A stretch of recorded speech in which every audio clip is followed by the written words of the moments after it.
Hi, welcome. In this video, I want to take a couple minutes to talk about the issue of control, influence, and intent in terms of a dog understanding intent by way, again, of how you're interacting. And again, this goes into this whole thing about, being able, to reconcile the reactions of dogs by way of the relationship. And again, when I talk about relationship, I talk about connecting dots by way of behavioral issues. This gets into this whole issue of even getting a baseline, in terms of how you're currently perceived in the relationship itself, tying it together.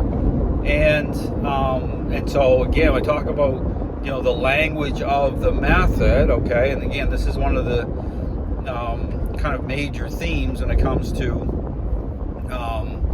a intentional, interaction-based method where the dog understands intent, by way of, how you're moving, how you're interacting, how you're bringing control in and through the point of connection to the leash. And again, with the dog coming into agreement with. So understand this goes into this whole thing about even assessing, what's reasonable, intent. And so again, when you watch my videos, and you see how I'm moving, say for example, the one-step method is one of the foundational, methods. Again, at the beginning, even in terms of, of creating change, in terms of, I talk about the language of the method, and the dog understanding intent. And so again, when you see how I'm moving, you won't see anything, aggressive, anything over the top.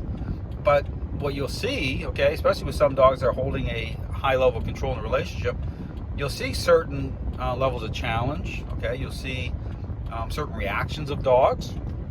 And this is where, and this gets into the, where the kind of rubber meets the road, even in terms of applying, critical thinking, to be able to reconcile the reactions properly, to assess, to be able to say, well, I'm getting, even though you may be getting, certain levels of challenge, with the dog, the questions you have to ask yourself, is what you're doing reasonable, within the framework of how you're moving, certain, issues of control, influence, is what you're doing reasonable?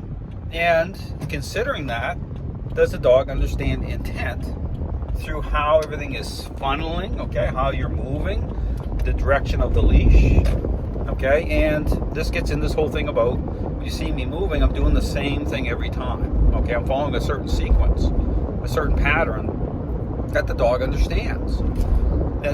So this gets in this whole thing about, and this will go in this whole issue about when I talk about using motivating agents, and getting a dog to respond, motivating those responses.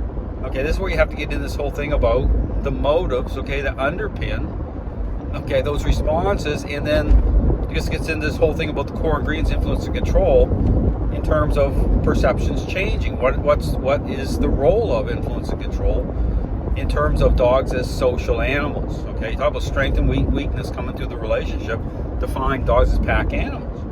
And so, understand that one of the things here, and again, this is where I would really encourage people to take the time, to apply critical thinking. And one of the things you want to line up is, even though you might get dogs, moving around, and the come or the sit or the down can look fantastic, but you have to line this up with, is the relationship itself actually getting better? That's the thing that you have to understand, that, in the years ago, when I put all these ideas under the microscope, understanding there's more happening, it's depth, there's more happening than just appearances. For dogs can be moving around looking fantastic, for treats, one moment, and then trying to tear your arms off or someone's arms off the very next moment.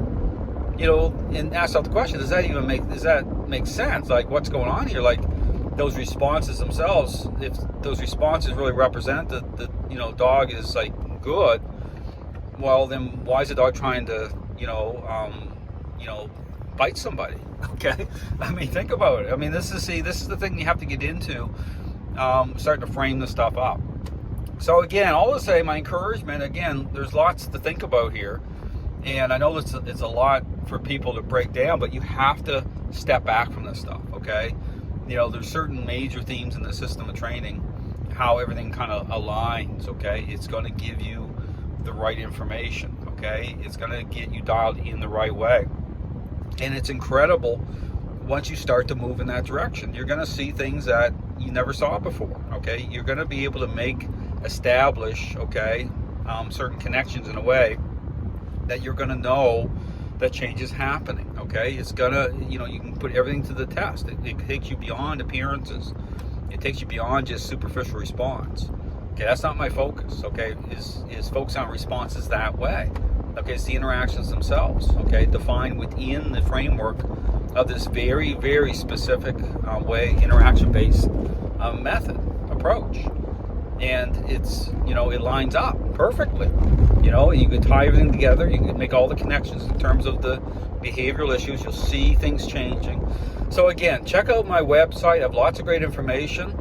I talk about what makes this system of training different, what sets it apart from any other system of training you're going to find out there. Thanks for watching.